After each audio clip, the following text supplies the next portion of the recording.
lo primero, daros la bienvenida a esta serie de directos del PCPV. Muchísimas gracias por estar aquí. Esta campaña, estos directos forman parte de la campaña Sin organización no hay futuro, el futuro es nuestro. Es una campaña que desde el PCPV hemos querido hacer y reivindicar el papel de la lucha de la clase obrera, tanto trabajadora como sindical, como políticamente, dentro de lo que ha sido, pues tanto, no solo el proceso de la pandemia, sino a lo largo de nuestra historia, y que se refleje claramente que al final la clase trabajadora es aquella que hacemos funcionar el mundo y que sin nosotras no funciona. Hoy, en esta serie de directos, tenemos a Arturo León, secretario general de Comisiones Obreras del País Valencià, al cual le vamos a dar el paso enseguida y al cual pues, le vamos a preguntar un poquito cómo se ha vivido esto dentro del sindicato y cuáles son las luchas a futuro. Arturo León, secretario general de Comisiones Obreras del País Valencià. ¿Qué tal? ¿Cómo se ha vivido la situación de pandemia en comisiones? Bueno, pues afectados como todo el mundo, ¿no? Una situación que no habíamos pasado nunca por ahí. Desde el punto de vista sindical hemos tenido que adaptarnos, lógicamente, a un contexto tan anómalo como el que ha dibujado la pandemia, y lo que hemos hecho ha sido poner todo el dispositivo para seguir dando cobertura a las necesidades que se han aumentado, se han visto aumentadas durante este periodo como consecuencia del coronavirus, y hemos orientado todos nuestros esfuerzos para poder asesorar, para poder mantener informado a todos los trabajadores y trabajadoras, para atender las múltiples situaciones de expedientes de regulación de empleo temporal, situaciones de asesoramiento, de orientación, situaciones de denuncia de incumplimientos, y luego, pues por otra parte, hemos intentado amortiguar la crisis, alcanzando acuerdos con el gobierno valenciano, también en el ámbito estatal con el gobierno de España, pues buscando que las repercusiones de esa pandemia sean las menos posibles, y por otra parte intentando crear las condiciones para que se reactive la economía y podamos salir cuanto antes de esta de la mejor manera posible. Por supuesto. ¿Cuál crees que ha sido un poco, Arturo, el trabajo que se ha llevado a cabo así más específico en comisiones? Y si ha habido pues un incremento elevado del trabajo, es decir, ha habido una adaptación también, un incremento de trabajo por solicitud por parte de los trabajadores y las trabajadoras. Y bueno, ¿cómo ha sido esa adaptación también? Bueno, nos hemos encontrado como cualquier otra organización o cualquier otra empresa o no sé, o los hospitales o las universidades o la administración pública, con que teníamos unas carencias a nivel digital importante. Creo que esta pandemia nos va a hacer ponernos las pilas y orientarnos más hacia la sociedad de la información y a la sociedad digital. Y creo que nos hemos adaptado de una manera rápida y bastante eficaz, partiendo de la idea de esas carencias que teníamos, ¿no? Pues, por ejemplo, montamos en un tiempo bastante rápido un call center con llamadas para atención de llamadas con distintos niveles de especialización, desde llamadas, digamos, de información sencilla a otras que tienen que ver con el técnico. Decenas de llamadas de esos dispositivos, y creo que además la valoración ha sido muy positiva. También, como digo, hemos dado cobertura a los expedientes de regulación de empleo con una novedad, y es que además de los expedientes de regulación de empleo de las empresas donde tenemos representación, como sabréis, en las empresas de menos de 6 trabajadores no puede haber representación sindical, no hay elecciones sindicales, y por lo tanto, en un tejido productivo como el nuestro, que más del 90% son pequeña empresa, pues no tiene una representación elegida por los trabajadores directamente.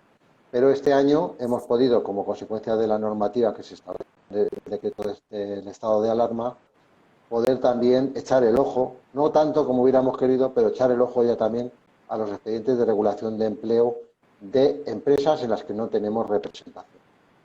Bueno, en definitiva, asesoramiento, negociación y abordaje de medidas en el diálogo social. Por ejemplo, hemos abordado ayudas complementarias para los que estaban afectados por los expedientes de regulación de empleo temporal, y hemos abordado también ayudas para las reducciones de jornada en el caso de personas que tienen que atender a menores o familiares o discapacitados. Evidentemente no la intensidad que hubiéramos querido, pero también pasamos de una situación de dificultad evidente en las finanzas de la Generalitat. Vale, en definitiva, al final, pues un trabajazo, porque ha sido, por lo que nos comentas, pues un no parar. Pues la verdad es que sí, y además estamos especialmente satisfechos porque a veces no se hace visible ese trabajo, ¿no? Pero contamos con la aprobación de la gente que ha reconocido la labor de nuestros sindicalistas, que han estado trabajando de lunes a domingo sin descanso, con una motivación especial, y nos damos por satisfechos porque creemos que hemos contribuido a la labor que socialmente se nos atribuye, ¿no? Que no es otra que organizar a los trabajadores, mantenerlos informados, asesorados y defendiendo y combatiendo los derechos de los trabajadores. Es verdad que en unas condiciones muy adversas y muy difíciles, ¿no? Pero creo que el sindicato ha estado a la altura de las circunstancias. Pues sí, y sin duda alguna, pues es de agradecer, y más en los tiempos que corren y dada la situación que hemos tenido. Arturo, ¿qué retos crees que afronta ahora mismo el sindicato y qué retos crees que afrontará en el futuro? Bueno, ahora mismo los retos están marcados, digamos, por la propia pandemia, ¿no? Esta situación de inseguridad, de nueva normalidad, que no deja de ser una normalidad muy condicionada en cuanto a la actividad productiva y a la movilidad, porque el miedo de que pueda haber un nuevo rebrote está ahí, y por lo tanto, bueno, la medicina que nos han diagnosticado son las mascarillas, el hidroalcohol y la distancia interpersonal, ¿no? Hasta que tengamos una vacuna eficaz. Nosotros seguimos en la misma dinámica. La primera dinámica ha sido amortiguar el golpe que ha supuesto la pandemia, porque es una crisis absolutamente atípica. No ha venido como consecuencia de una crisis financiera, no ha venido como consecuencia de una burbuja inmobiliaria o de un problema productivo. Es que hemos decidido voluntariamente suspender la actividad productiva por un periodo de tiempo, porque teníamos que ir a escondernos a casa para evitar ser contagiados y poder combatir al virus. Eso ha producido unos efectos enormes, casi de 4 millones de personas que se han visto afectadas por regulaciones de empleo, pero a diferencia del año 2008 hemos podido adoptar una decisión que desde mi punto de vista es trascendental y que además no se le está dando la importancia suficiente, ¿no? Sí que se le valora, pero realmente no se está dando la importancia suficiente, que es la posibilidad de suspender temporalmente los contratos de trabajo.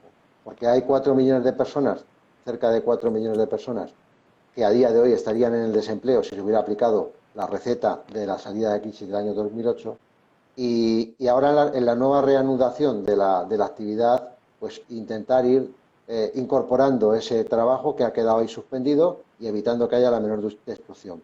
Paralelamente hemos acordado rentas mínimas de ingreso mínimo vital. Nosotros teníamos una propuesta diferente, pero en cualquier caso valoramos mucho el que toda esa gente que se ha quedado, que ha perdido definitivamente el empleo, o gente que estaba trabajando en la economía sumergida y que ha perdido todo tipo de actividad de ingresos, tenga una cobertura. Creo que como país nos merecemos adoptar decisiones que nos dignifiquen. Yo creo que eso, el hecho de que el propio Estado no deje a nadie en la estacada en las situaciones de dificultad, pues es una noticia estupenda que nos hace mejor como sociedad, ¿no? Entonces, estamos en esas situaciones, en el tema de la conciliación, etcétera, etcétera, ¿no? Pero paralelamente ya estamos abordando un proceso de diálogo social que tiene como objeto ir reanudando la actividad progresivamente para recuperar el empleo y reactivar la economía, porque el reto que tenemos es intentar salir de este bache lo antes posible y lo mejor orientados posible. ¿Y qué quiero decir con esto? Quiero decir que tenemos que adoptar medidas de reactivación económica, pero no para volver a lo anterior, sino aprovechar la oportunidad y orientarnos hacia una sociedad que genere un trabajo digno, que genere, que se oriente hacia el desarrollo sostenible, que invierta más en tecnologías y en innovación, y, en definitiva, que nos haga un país más competitivo desde el punto de vista de la producción, porque eso hace que se generen empleos de mejor calidad y mejor retribuidos. Estamos negociando, como digo, en un acuerdo del gobierno valenciano. Hay 4 mesas, una que es de recuperación social, otra que es de recuperación económica, otra de políticas públicas, que es otra de las cuestiones que se ha puesto de manifiesto en la crisis, ¿no? El valor del empleo y el valor de lo público, porque sin un Estado con capacidad de intervención, sin un Estado sin los recursos adecuados, cuando vienen situaciones de necesidad no puede actuar. Y por lo tanto hay que reforzar ese Estado. Y la última de las mesas es la mesa de políticas verdes. O sea que yo creo que está bien orientada la salida y, bueno, si somos capaces de tomar las decisiones adecuadas, si el gobierno se orienta bien y genera los recursos adecuados, pues podremos ver dentro de unos años esta crisis como que fue una oportunidad para mejorar. Pues sí, tenemos que sacar ese lado positivo, por lo menos construirlo, ¿no? Trabajar en ello para que así sea.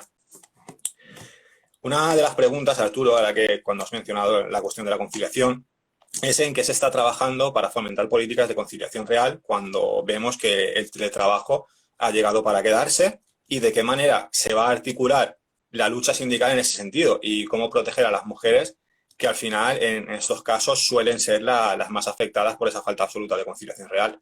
Uh-huh.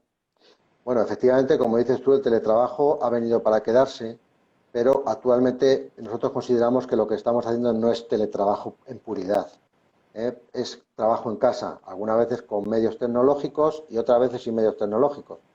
Pero este país necesita, y sus empresas, una inversión potente en medios tecnológicos y una regulación de lo que es el trabajo, el teletrabajo, en el que se ponga negro sobre blanco quién pone los medios de producción, cuáles son las condiciones de trabajo, el derecho a la desconexión digital, etcétera, etcétera. Es decir, necesitamos de un conjunto de normas que hagan del teletrabajo un trabajo con derechos y no un trabajo sin horario y sin fecha en el calendario.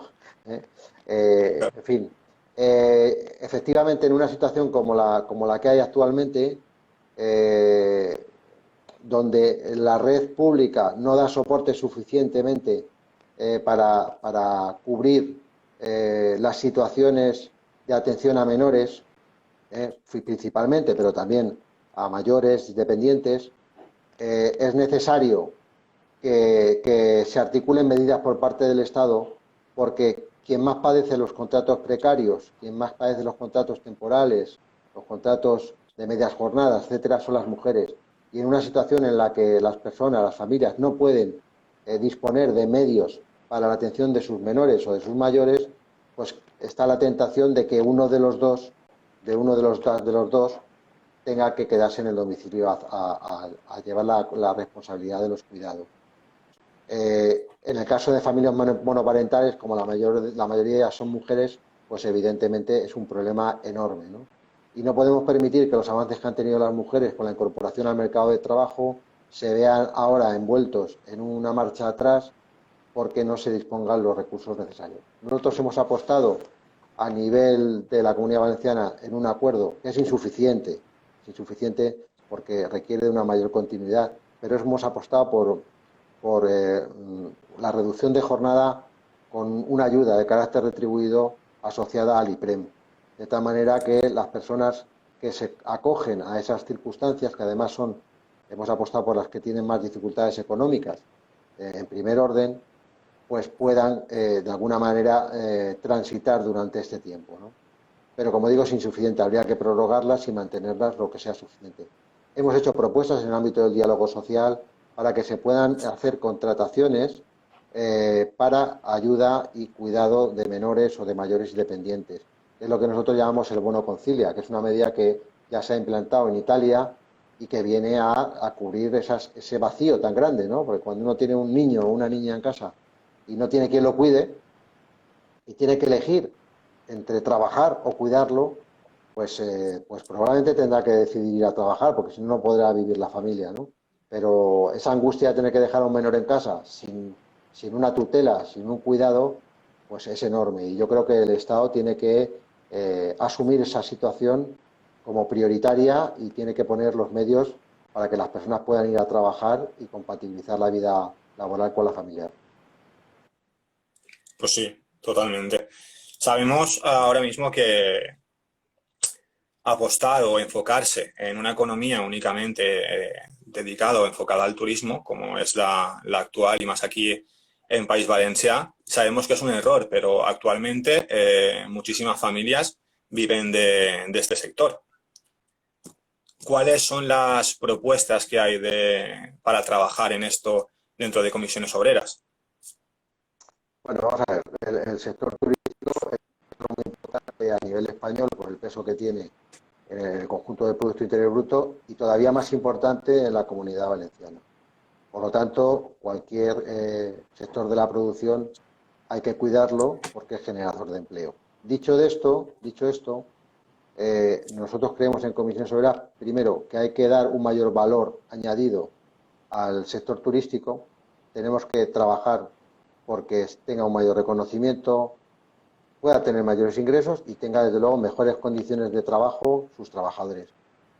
Situaciones como la subcontratación de las camareras de piso o otras figuras que se dan en este ámbito, el volumen ingente que se hace de horas extraordinarias que no se pagan o que se pagan en dinero negro, son prácticas que tienen que desaparecer de este sector. Y tenemos que apostar por un sector que tenga capacidad de captar un turismo que deje ingresos suficientes como para que la gente viva de una manera digna. Yo creo que la propuesta que tiene la Comunidad Valenciana y el conjunto del Estado no tiene hoy en día competidor posible. Hay otros, ¿no? En el conjunto de Europa o en África o en Asia. El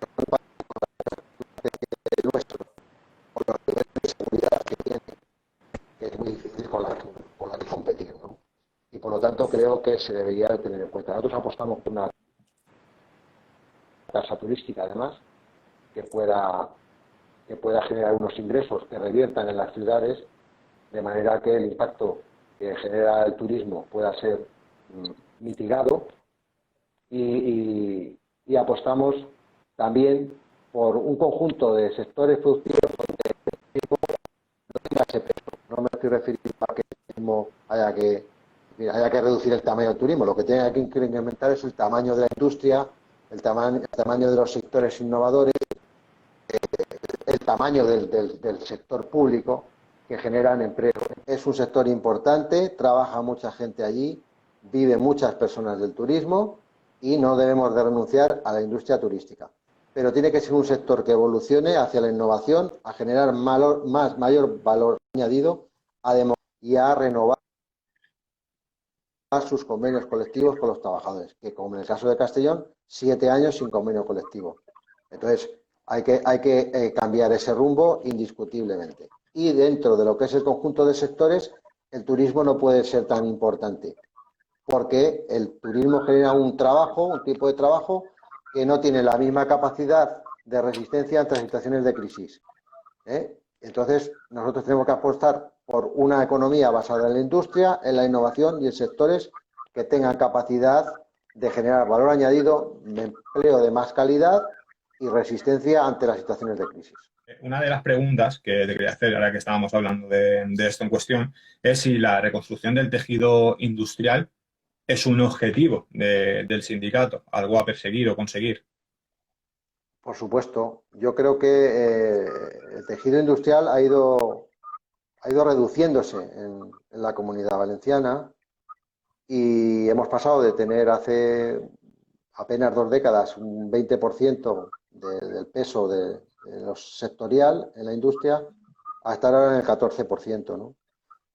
¿Por qué tiene que ser un objetivo? Porque, como he dicho, la industria genera un valor añadido y un tipo de empleo que es mucho más resistente y es generador de puestos de trabajo con derechos y con mejores salarios. Si nos fijamos en el conjunto de España, las comunidades autónomas que mejor resisten son aquellas que tienen una base industrial potente. Por ejemplo, el País Vasco, Euskadi, ¿no? Y yo creo que es un espejo en el que podríamos mirarnos, porque sí que tenemos un empresariado con capacidad emprendedora, y tenemos una gran presencia internacional, pero tenemos un hándicap, que es que tenemos unas unidades productivas muy pequeñitas y tenemos que tomar conciencia sobre la importancia de la inversión en innovación y en investigación, no solo desde la parte pública. Los empresarios de la Comunidad Valenciana invierten menos que la media de los empresarios españoles en innovación. Y por lo tanto, si queremos dar una respuesta como país valenciano que somos, tenemos que tomar conciencia y actuar unidos en las cosas verdaderamente importantes. Y esta es muy importante. Necesitamos de un plan por parte de la Generalitat Valenciana y necesitamos de recursos. Aquí nos topamos con el problema de la infrafinanciación que tenemos. Un sistema de financiación que, paradójicamente, nos lleva a ser la única comunidad autónoma que, estando 11 puntos por debajo de la media, de la renta media española, somos contribuyentes netos al sistema. Y tenemos un déficit de financiación que nos lleva a tener, por poner un ejemplo, 800 euros menos un ciudadano o ciudadana del País Valenciano que un ciudadano o ciudadana de Cantabria, siendo los dos del régimen general. Entonces, ese sistema hay que modificarlo, hay que adaptarlo y hay que corregir esos déficits que nos hace ser una comunidad que no dispone de recursos equivalentes a otras para poder hacer sus políticas de empleo, sus políticas industriales o reforzar el estado de bienestar. Estamos viendo ahora con situaciones en empresas como Nissan, Alcoa, EHBI, que la voluntad de la empresa es la que al final decide el futuro de todos los trabajadores y de todas las trabajadoras.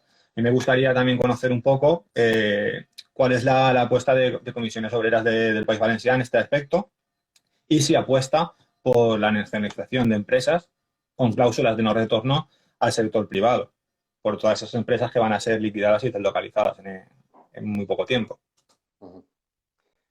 Bueno, nosotros estamos a favor de la intervención del Estado en la economía y, por lo tanto, esa es una cuestión que nosotros sí que la vemos y que la apoyamos. España tuvo un sector público muy potente y, como consecuencia de los requerimientos que nos imponía la Unión Europea, de reducción de déficit público, etcétera, etcétera, el Partido Popular, pero también el Partido Socialista, se fue deshaciendo de activos importantísimos. Son hoy esas empresas las empresas punteras del país. Telefónica, Iberdrola, etcétera. Es un sector público empresarial muy potente.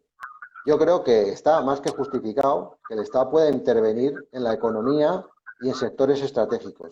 De hecho, por poner un ejemplo, somos el último país de Europa en inversión pública.